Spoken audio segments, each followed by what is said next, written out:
अभियंता जी ऐसे मत देखी,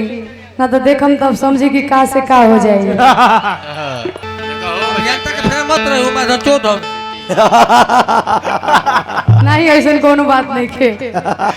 तो हम अभियंता ब्यास हैं। 5 रुपया भेजली ना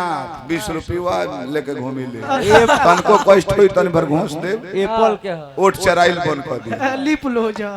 सब लोग तो लोग के हवा हम ना जानी ले। 500 सेल्फी गाड़ी में लिए है जा लेकर सेल्फी लेता रहा। ये दोनों जना के झांटियों भर के हो पूछल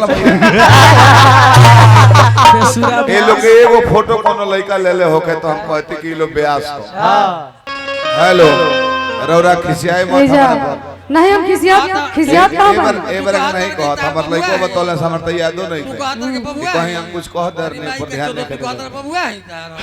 वो जानते बने हमर रहन सा नहीं हम खिसियाए लगी रहुआ याद काहे दिलावत नहीं। खुश रही बस तार रहन बहुत नेक हो हम जानते हैं। अरे की लाली लाली उठावा से अरे चुए लाल लैया हो की रस चुए हो की रस चुए जैसे आमावा के मौजरा रस चुए हो की रस चुए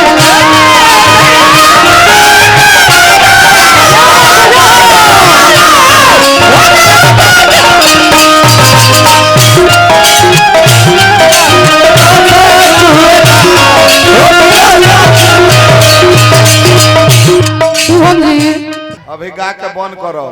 एमे से अगर 20% लोग रह जाएंगे तो हम बेविदाई के गाड़ी बंद करके चल जाएंगे। सब लोग तो लोग के हवा हम ना जानी ले।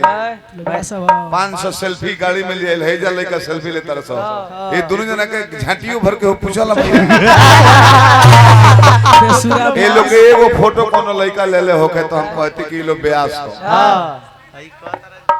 ये लोग एगो फोटो है तो छोकरा बड़े छोकरा है तो छोकरी है आरा जिला इनकर घर ना मार के आरा जिला ला देखलो कि मौगा एक आदमी हो गेल बड़े से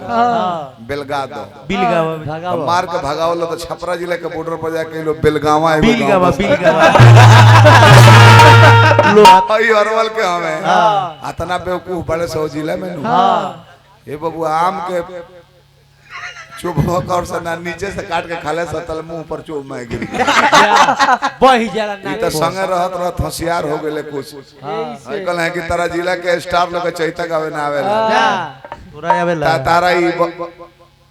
बाबू त मान जो तोर कहता नहीं एक बार जवाब दे जा बार बार रख दे जा सुदर्शन यार पागल मत बना 20 बेर कहले के समय ना खाली हो गई कुर्सी लाले 20 बेर कुर्सी लाले ला गधा त लाल कुर्सी बत लाले न होई कि पियर हो जाई पियर होई बार बार कहले कोनो बात कहबो हम डिस्टर्ब हो कंट्रोल में रह ले लो बिंदगावा के हमें कहां के गौनैया ना चलत चाचा लॉकडाउन में हां मदारी देखावल शुरू कइल रहले हां चुटकुला ना होता हकीकत बात तो एगो गीत गाई हां ऐसा मंत्र जानत रहले चल गए अरवल सुदर्शन भाई गांव में वो गांव में जानते बने मन बढ़ुआ लोग हो हां हां दादा कहस कि मंत्र मारेंगे कुछ भी खड़ा हो जाएगा हां सुदर्शन भाई होइले गमछी ले कहले कि सुखड़ा कीजिए तो कहले छू छू काली और बम बरबस्ट देव ना भाई अरे खड़ा हो गया हां ई बस सुदर्शन भाई बता चकिया गया तले इनकर भाई एगो पूर्व मुखिया हमें बोले चादरा ले ले भाई यादव 1000 दे बोला तो